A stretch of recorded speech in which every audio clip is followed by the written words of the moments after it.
Good morning students. Today we discuss the new topic retirement of a partner. Retirement means मान लीजिए ABC तीन partners हैं जो मिलकर फर्म को चला रहे हैं। अब इनमें से एक पार्टनर मान लीजिए C फर्म को छोड़कर चला जाता है। जो पार्टनर फर्म को छोड़ के जा रहा है that is known as retired partner. Retired partner. तो meaning of retired partner, retirement of a partner means retiring of the partner from the firm. Due to the retirement there is decrease in total number of partners. जब एक partner छोड़कर firm को छोड़ के जाता है तो इससे क्या होती है, total number of partner decrease हो जाते हैं। ऑब्वियस जब एक पार्टनर फर्म को छोड़ के जाएगा तो उसके कुछ राइट्स होते हैं जो क्या होते हैं, उनको दिए जाते हैं। फर्स्ट वन राइट्स क्या है, to get share in goodwill.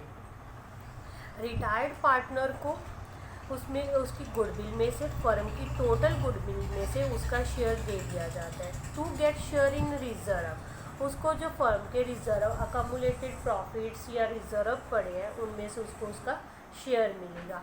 To get share in revaluation of assets and liabilities, firm की assets and liabilities revalued on the date of retirement. And retiring partner's share of profit is credited. अगर revaluation पे profit होता है तो उसकी capital में उसको credit कर दिया जाता है। अगर रिवैल्यूएशन एसेट्स एंड लाइबिलिटीज़ की रिवैल्यूएशन के साथ लॉस होता है तो उसकी कैपिटल को डेबिट कर दिया जाता है। अब बात आती है कि जब एक पार्टनर छोड़ के जा रहा है तो वह अपना शेयर रिमेनिंग पार्टनर्स को देकर जाएगा। मान लीजिए ABC 3 पार्टनर्स थे इक्वल रेशियो में, 1:1 उनकी प्रॉफिट शेयरिंग रेशियो थी। अब C रिटायर है, C रिटायर हो रहा है, वो कितने शेयर के लिए था फर्म में, 1/3 शेयर के लिए। जब C रिटायर होगा तो वो अपना 1/3 शेयर A और B को दे के जाएगा। Then A and B is a gaining partner. Obvious है जो शेयर को रिसीव करेगा वो क्या होगा, गेनिंग पार्टनर होगा। और जो अपना शेयर छोड़ के जा रहा है that is known as sacrifice partner. उसको क्या कहा जाएगा, सेक्रीफाइस पार्टनर कहा जाएगा। अब C अपना फर्म में से छोड़ के जा रहा है तो C is a retired partner, वो अपना शेयर A और B को दे के जा रहा है तो A and B is a gaining partner. अब बात आती है हमने की कैलकुलेशन ऑफ, अब गेनिंग और गेनिंग रेशियो की कैलकुलेशन कैसे की जाएगी। फर्स्ट अकाउंटिंग प्रॉब्लम आती है calculation of new profit sharing ratio and gaining ratio of the continuing partner. जो कंटिन्यूइंग पार्टनर जो फर्म को अभी चलाएंगे आगे, उनकी न्यू प्रॉफिट शेयरिंग रेशियो क्या होगी और गेनिंग रेशियो क्या होगी।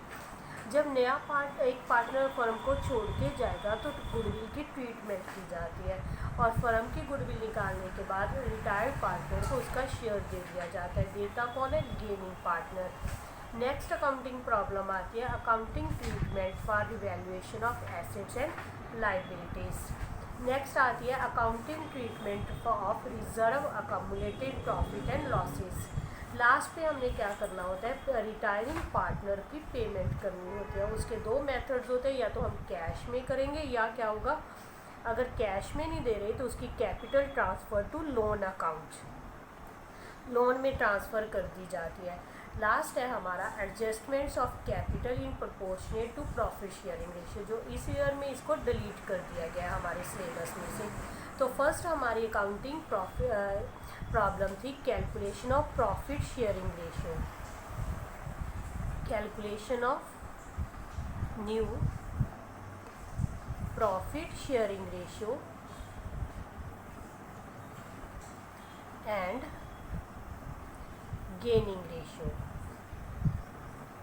How to calculate the gaining ratio? First, for example, X, Y and Z are 3 partners in a firm in the ratio of 3:1. 3:1. Calculate the new ratio. अब आपने new ratio calculate कर लिया। How to calculate the new ratio, for example first one हम मान लेते हैं कि X retire हो रहा है, X is a retired partner. Then the new ratio y and z.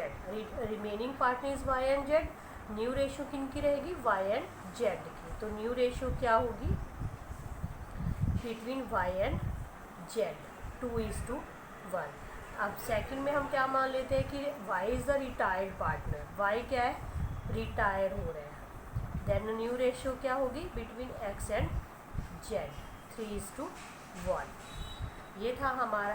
ये कब कैलकुलेट करनी होती है? If the new profit sharing ratio of the remaining partner are not given in the question, then we assume that remaining partner continue to share profit and losses in the old ratio. कहने का मतलब है अगर आप question में new profit sharing ratio नहीं दी हुई तो हम ये मान लेते हैं जो ओल्ड प्रॉफिट शेयरिंग रेशियो है that is the remaining partners उसी रेशियो में अपनी शेयर को कंटिन्यू रखेंगे, यानी कि न्यू रेशियो वही रहेगी आपकी. ओके, आज के टॉपिक में हमने ये बेसिक ही करना था. बेसिक में हमने किया, अगेन रिवाइज करवा रहे हैं.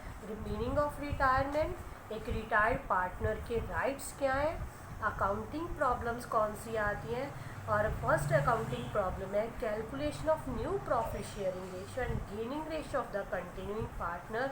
नेक्स्ट वीडियो में पार्ट 2 में हम इसी new profit sharing ratio and gaining ratio को कैलकुलेट करने के स्टेप सीखेंगे.